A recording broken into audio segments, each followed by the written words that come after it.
Assalamu alaikum wa rahmatullahi wa barakatuh, and a very good morning to everyone. My name is David from the Palliative Care Unit, and it is my great pleasure to introduce our next speaker for the coming segment, who is none other than Dr. Chee Loong himself, who I'm sure many of you will know for the really pivotal role he's played in establishing palliative care, not only in but really at the national level.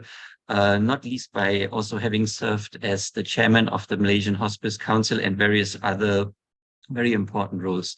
And the topic for today is particularly exciting: intensive caring.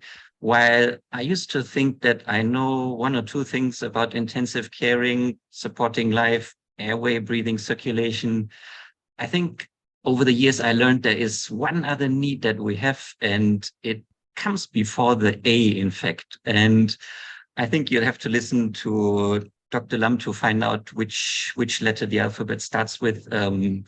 I will only say it's the M, but please join me in welcoming Dr. Lam to give his speech. Thank you so much, David. And welcome everyone this morning to this session on intensive caring. I must admit, I cannot claim credit for the term at all. This term has really been coined by Harvey Chochinov, who was the developer of dignity therapy. And this was actually published in the Journal of Clinical Oncology just this month. And it resonated very much with me. And I thought perhaps this is something that I should share with the rest of the UMHealth, just for your interest, and because we're all in the business of medicine. And I think central to the business of medicine, the soul of medicine in a way deals with healing of people, the patients we look after, their families. And I think to an extent, we are also responsible for healing and looking after each other as well, within a community, providing care to people. Whenever we give people treatments that result in cures, we are healing them. Whenever we offer reassuring words to help people know or understand that perhaps their illness is treatable, or give them any information, reassurance, I think that is healing. When we listen to people intently, paying attention to them, that is healing. And sometimes when people even die at home with their families around them, to an extent that's healing as well, because it's supporting them through a physical and emotional journey that they are going through, hopefully towards some element of contentment or peace. So healing is very much at the soul of medicine, I feel. And whenever we talk about palliative care, I mean, we can't avoid the fact that people die. Our business isn't purely in the dying, but it's also primarily in the living. It's trying to help people live before they die. So if you look at statistics released from the Department of Statistics last year, in 2021, about 225,000 people in Malaysia died. This is quite an increase from previous years because of COVID. And if you work that out, that's roughly about 615 people a day.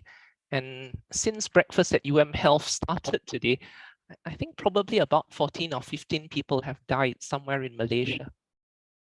Oftentimes when this happens out of mind, out of sight, it's really out of mind. We don't really think about it, but it happens all around us. And as you all know, there are only two certainties in life, and that is death and taxes. For all these people who die, they need care before they die.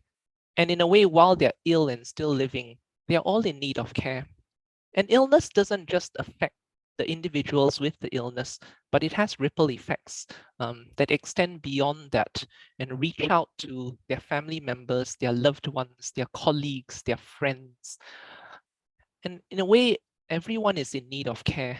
And there are innumerable people around us with illness, without illness, who are probably touched in some way because of the impact of illness and health on them. So intensive care units were set up to care for the critically ill, people who have life-threatening illnesses, provided they're deemed suitable, provided there are enough intensive care beds, they get put in intensive care so that we can monitor them more closely, so that we can deal with their physiology, address the underlying problems in the hope that they may improve. And so by extension, I would ask each and every one of you, should the same philosophy of care in looking after people extend to the dying and the critically ill as well? Should they not be afforded intensive care at a time of greatest need? They may have suffering that may be existential. They may have psychological problems resulting in suffering and distress from various other sources. And I can't deny that in modern healthcare, there are so many time pressures of clinical work, of teaching that we need to do, of research that is demanded in order that we may meet some KPIs, that this is a very difficult challenge. But does the onus not rest on us to try and provide intensive care to people and deliver caring that is intensive to people in need? And by extension, if you were all critically ill in turn, or you have family members who are critically ill, what courtesies or what treatments would you hope would be extended to you in this time of greatest need? And this is where intensive caring came about when coined by Harvey Chochinov. The American writer and literary critic Anatole Royard said, "I wouldn't demand a lot of my doctor's time. I just wish he would brood on my situation for perhaps 5 minutes, that he would give me his whole mind just once, be bonded with me for a brief space, survey my soul as well as my flesh to get at my illness, for each man is ill in his own way. Just as he orders blood tests and bone scans of my body, I'd like my doctor to scan me, to grope for my spirit as well as my prostate. Without some such recognition, I am nothing but my illness." So he suffered from prostate cancer, and these were reflections of his during his illness, and this was his perspective of how doctors were dealing with him. And in a way, a lot of this stems from the biomedical approach and the approach that we have to medicine nowadays, and the approach that is taught to our medical students. And biomedicine has improved medicine by immense leaps and bounds in the recent centuries. Without a good understanding of molecular biology and processes, we've learned how to distinguish normal from abnormal. We have measurable, quantifiable things that vary in extremes. And once something is beyond the normal range, that is then defined as an illness. So you have a HbA1c, you have a cardiac ejection fraction, you have measurable, quantifiable factors that are amenable to looking for and quantifying for purposes of research and definitions. So whenever we teach people medicine nowadays, it largely focuses on these three things. You examine them in your history, in your physical examination, and through the investigations we do, blood investigations, radiological investigations, looking for abnormalities or deviations from norms. And we diagnose their problems and we seek to fix them. But one of the criticisms of the biomedical approach is it almost reduces the person to a sum of its parts.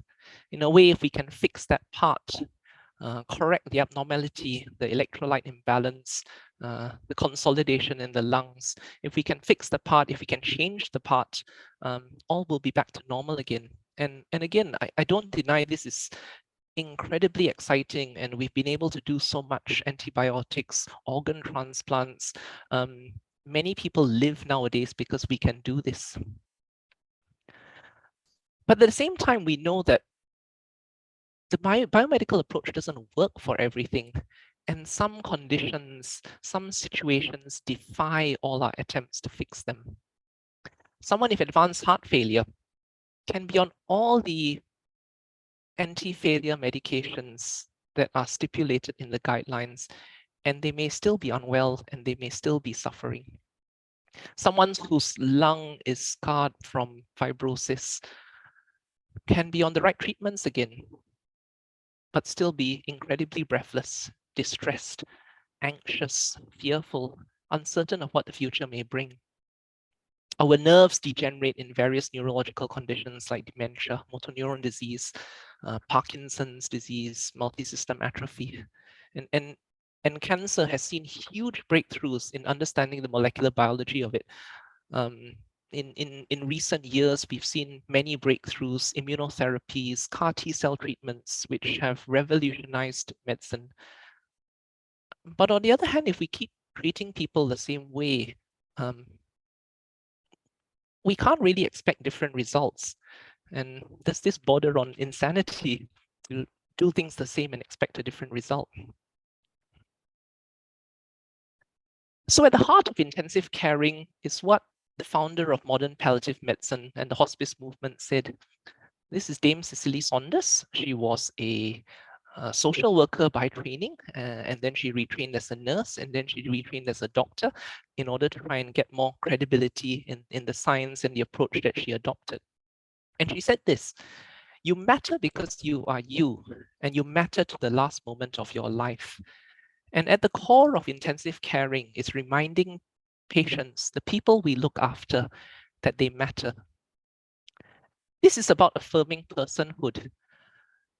It's looking at a person, a patient as a person, who they are, as opposed to a problem checklist that we may often see in the notes. And Chochinov described various elements of intensive caring that I hope that perhaps every one of us here can reflect on and perhaps think about in trying to exemplify this in our clinical practice. First is the idea of non-abandonment. In a way, for patients, how people see them is critical. Suffering is intolerable when nobody cares. When people don't care, people suffer more. Suffering spreads, suffering worsens, and in turn, suffering kills. The desire for death and suicide is greater among people who don't have adequate support, be it from family or be it from the clinicians who look after them. And even though at times we may not have therapies for people, their perception of us as doctors is critical. I've had many patients say to me before, I wish my primary team doctor would just come and see me and talk to me, because they just seem to stand at the door and don't step into the room and just make a plan and avoid me. And in a way, these are relationships that we share. And sometimes these connections between people are what keep them alive and keep them going. So non-abandonment, I think, is something that we can all aspire to and reflect on and try to demonstrate to the people we look after. The second thing is looking after a patient as a person, because these committed quality connections matter to people. Studies have shown that oncology patient relationships are protective against suicide because people feel supported through their illness and they feel connected to normality. Learning who this person in front of me is, learning who this person was in the past, their history, learning a little bit about where they are and what they hoped to be and what they have accomplished in their life is affirming for their dignity. It's affirming in helping them, again, feel valued as a person.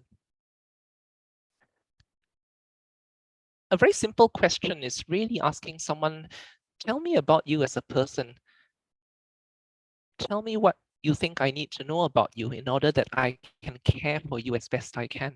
It's a very good opening statement, and it kind of forms the cornerstone of the patient dignity question to try and help people feel valued. Sometimes patients have been through so much that they struggle to find hope. And our role as doctors is sometimes hoping for them and containing hope for them. And so to share a little bit about some work which one of my colleagues did before on looking at a thematic analysis on what aspects represented hope in palliative care. It may not be very visible. If you're interested in the article, it's here, the PubMed ID. But the notions of hope are not limited to cure alone. I mean, it's a form of energy that people have. It's an allaying of fear of death that they find helpful and supportive. Hoping is about life, and it's helping people to live. And can we do that again as clinicians, helping people to live? If you explore the sources and the barriers to hope, in a way, family and friends are huge sources of hope to some people. Healthcare providers have been identified as sources of hope for people, and their faith as well, during times of great need. There are various barriers to hope, some of which are more amenable to intervention than others. If we can assist with altering their disease and its impact, if we can assist with dealing with troublesome symptoms, then that may help foster hope in people. Financial problems, dependence on family, these are things that people struggle with. But if you can feel that people will look after you and your care is unconditional, that would only work towards engendering more hope in people. What do people hope for? They hope for things which help contribute to good quality of life. Sometimes coffee, sometimes a little bit of food. They hope for others, they have hopes for their family members. And sometimes it's helpful to explore with people what they hope for their loved ones in the future. If they were here, if they weren't here, what would they wish for? And it gives people a sense of connectedness to the world. Viktor Frankl famously once said that those who have a why to live can bear with any how. And if we can help people find their meaning in life, purpose, then they can cope with whatever that they are dealing with. Therapeutic presence, being fully present, just giving people 5 minutes of their time, of our time, may matter more to them during a day in which they're looking at 4 walls around them. Feeling trustworthy, feeling their doctor is trustworthy, feeling we're genuine and sincere, once again, helps demonstrate to someone that we value their worth as a person. Through compassion, through empathy, through respect and non-judgmental approaches. These are really parts of therapeutic presence. And the other aspects is therapeutic humility. Sometimes by the time patients come to see us, they've really been humbled by their illness and the healthcare system.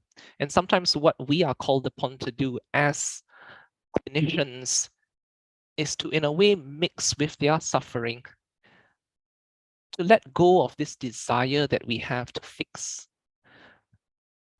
Sometimes all we can do is bear with the ambiguity of the situation that they're dealing with, to live with it and to trust the expert who is the patient, and in turn follow the process. So just as an example of an aspect of humility,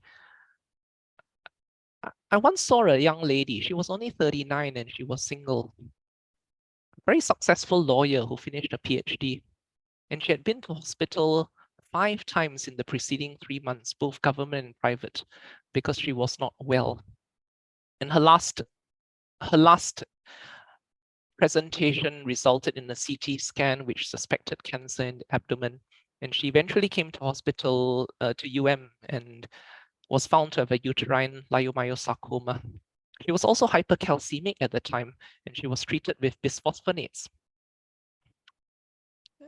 And when I saw her, I learned that she had planned to go on her Umrah the following month, and her family had spent about 170,000 ringgit to book flights for a whole group of them to go. But we were troubled as doctors. She was hyperkalemic, her potassium was over 6, she had acute renal failure, and in light of her new diagnosis of cancer, she was offered chemotherapy. This young lady was very distressed at repeated blood taking and the pain she was experiencing from it. She was tearful. She said to me, I hope to find strength to cope in taking this spiritual journey, in going on my Umrah, and maybe I may just get a miracle from it. I must admit, I thought there was a very real possibility of her deteriorating and her dying because of the kidney failure and her disease if treatment didn't start soon. And so this lady said to me, why won't you just listen to me? And I was a bit taken aback by that. And I said, we're really worried about what may happen. And with her family there, they said, doctor, it's okay. If we go on the Umrah and if we die there, that's a good thing. Being in the holy place, the holy land, it's a good place to go. And at least she gets to experience what she sought. She managed to go on her journey that she wished for. I got a text message the following week saying, Doc, we're boarding in 30 minutes time. Thank you for all your help in making this trip possible for the patient. And about a week plus later, I got another message saying, hi, Dr. Lam. We've just arrived in Malaysia today after a 2-day delay. My sister passed away peacefully in Medina on Friday. Sorry, I didn't SMS you earlier, only managed to inform one of the professors on Saturday. We plan to meet up with you and a prof and 2 other professors who were involved sometime this week to have a chat. Thank you all for your best wishes. We are so humbled by your concern for her. She's in a better place. Thank you, Doc. We'll talk to you soon. May God bless you always.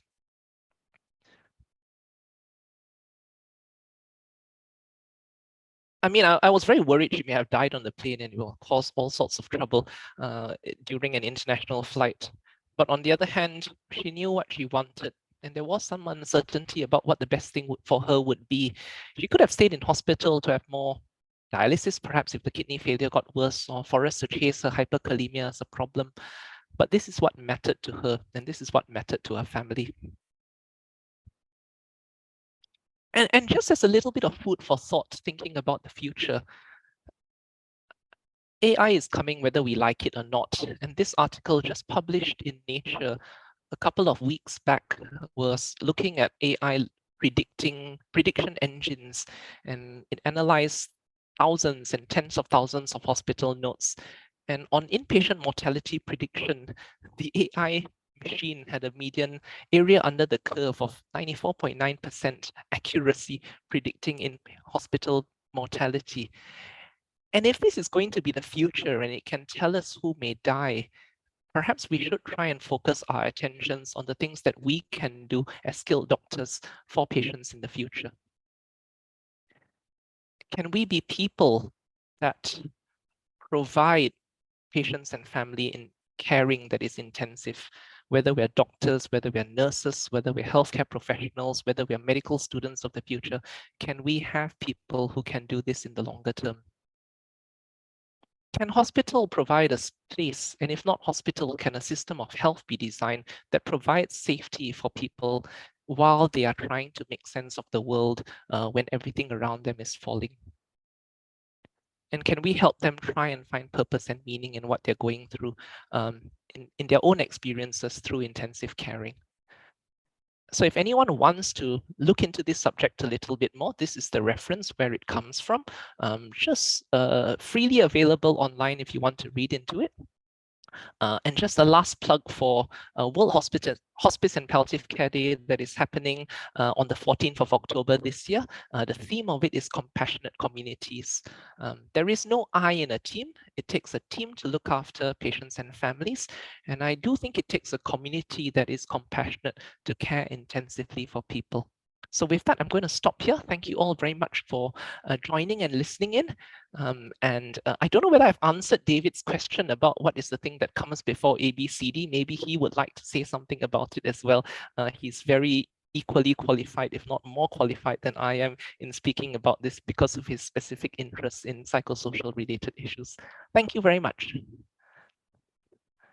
Thank you very much, Dr. Lam, for the very touching presentation. We haven't touched on the M, but we've piqued everyone's interest. So I think that has to do for today. We leave it at that cliffhanger for everyone to figure what is it really. I think you've given plenty of points to ponder that really point the direction there, and it's very inspiring to know of this story of someone achieving what really was meaningful to them. And if there are any questions, please do post them in the chat box. If anyone would like to pose a question.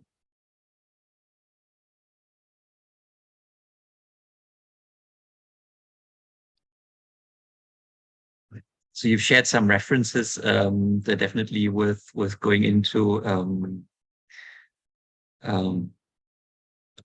Yeah, I guess this desire to fix is just very natural to all of us, right? And I know you like to fix things in your spare time, and uh, yeah. What do we do about it, really, right? Like, if sometimes it seems to us like, let's fix it. There has to be something we can do, and we just need to do something. How can we? What should we do about that?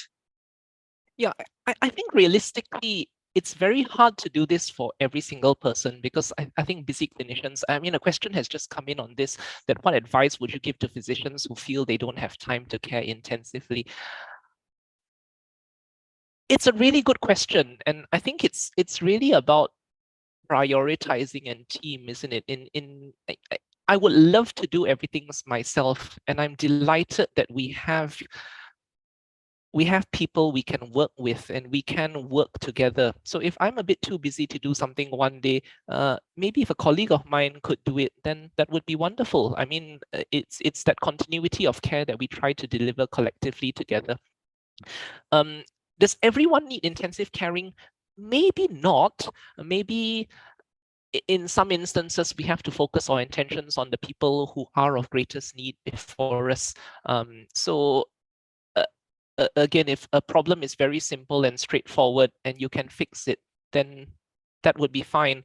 But there's somewhere there may be a bit more diagnostic uncertainty. There may be a little bit more refractoriness to treatment, and hence, I mean, perhaps we have to start somewhere in trying to deliver this caring that is intensive to people. We can't do it for all. It almost needs a whole redesign of healthcare services, because a lot of the targets and a lot of the priorities in healthcare nowadays are on measurables and quantifiables. How many patients do you see in clinic? How many procedures have you done? How many operations have been completed? That seems to be what matters. But and how do you again measure the quality and the worth of care to people? I guess you could ask patients, you could survey their relatives, whether they felt really heard and understood and cared for in the environment. But again, we need a whole community to do this, because an individual cannot do that alone. So I think we have to prioritize. And in a way, sometimes prioritizing this may save time in the longer term, in that for patients who recurrently come back to hospital, can we break cycles of that through understanding the fears and the worries, and try and not deal with this mind-body dualism that healthcare suffers from at the moment? Can we look at them at persons, try and identify what the priorities are, find out what are the greatest fears of the family and why they keep coming back to hospital? What can we do about it to prevent that? Because I don't think people enjoy coming to hospital. Sitting in emergency for hours is really no joke, and waiting and feeling uncertain is, I certainly wouldn't wish it on anyone. So if we can try and take the effort to break those cycles and understand it a little bit more, I think that'll be a good start. There are a few other questions in the chat. Let me just see. You don't mind me if I pick them up straight there, David? This is quite. Yeah, I was and feel, asking, any suggestions how to yeah. teach the art of healing to new Yeah, doctors? I think that's a great question, Lee, because sometimes I feel that when we just talk about these things, you can just listen and yeah, okay, yeah, we do that. I do think it has to be experienced. I do think it has to be lived. I mean, many people think our line of work is terribly depressing, but sometimes I find it a real privilege. I find it a real opportunity to really get to know people well, to almost share intimate moments with them by understanding and sharing our own vulnerabilities. I mean, a little bit about the lady who I talked about earlier. I mean, how do you begin to understand her pain and what's important to her? It kind of needs to be lived and experienced. And I think it'll be good if we perhaps, for starters, get some of our students to accompany such people, learn to talk about things with them, learn to see them as people. I think that will be a brilliant start. I mean, there are a lot of other extensions of that, narrative medicine, integrative medicine, trying to have an appreciation for arts and culture and music that helps people see more than the disease and appreciate individuals as persons instead. So I think that would be a great way forward. And I know you're part of the medical humanities education unit. There's probably a lot of work to be done there, and I'm very happy to support and be a part of that as well. So thank you, Li Ai, for that question. The other question, the other comment by, I think it's Shireen now. Thank you so much for the insightful thought that this sort of care is so dependent on language and communication. Do you think in PPUM that we have the diversity of healthcare workers to provide for all the communities of patients we see? Wow, good question. Shireen, I genuinely struggle with this as well. For those of you who know me, I'm a real banana. My Chinese is really hopeless, and I see some Chinese patients and I struggle many times to connect with them. Sometimes even that presence makes a difference to patients. I've seen people before who looked at me and said, I don't want to see you because I can't speak Chinese. But I go back and see them and I persevere. And eventually they say to me, you're the only one who comes to see me now, even though I can't speak Chinese. And it's a little bit broken. Granted, I mean, in an ideal world, we should be able to speak common languages. We should have team members who can connect with people, and desirably split the work so that they have someone who speaks a common language. I think that would help. I mean, I heard a few weeks ago that when one of the other public university hospitals opened recently, they actually actively engaged a communications team to try and deal with all their staff, to try and teach all their staff how to deal with the new influx of clients that the hospital was going to see and deal with.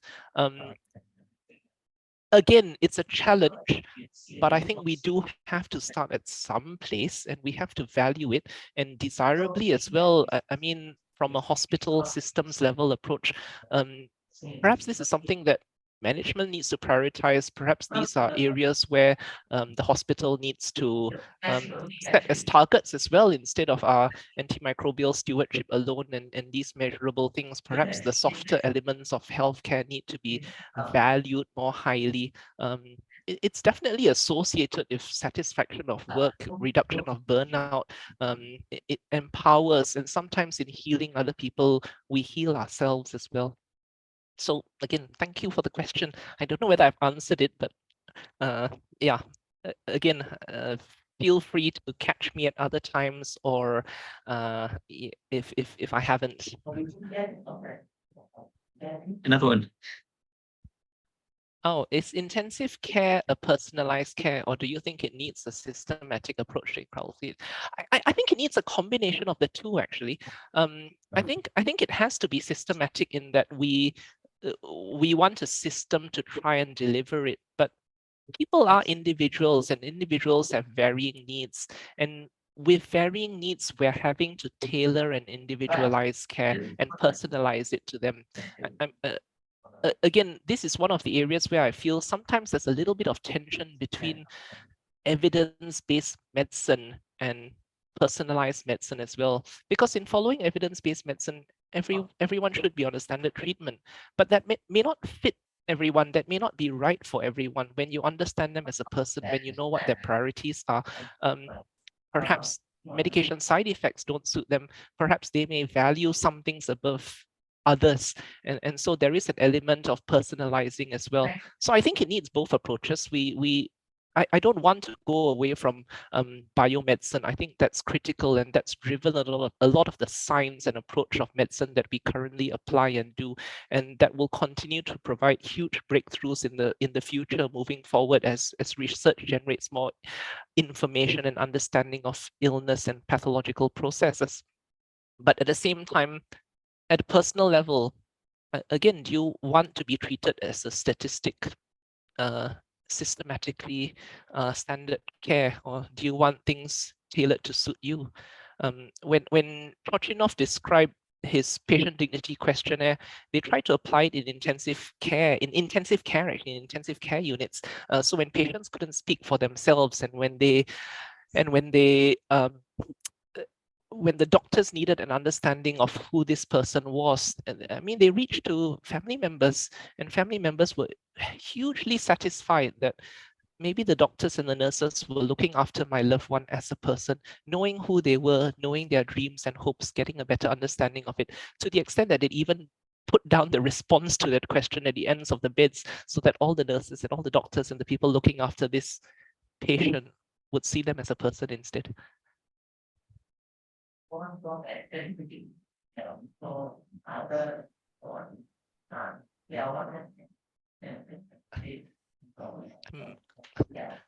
Yeah, I'm conscious about the time. Is there anything else you want to add, David? You're missing a letter in the alphabet.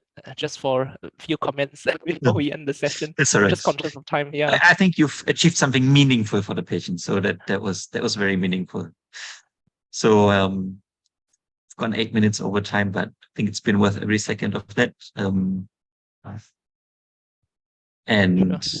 Probably it's more of a beginning in terms of working towards this together, as you said, as a shared responsibility, and it's quite appropriate with that to thank everyone and conclude, if it's all right, shall we? Yeah, thank you very much, everyone. See you about the hospital. Thank you, Prof. Nazira, for your comment. Definitely be interested in looking into this more.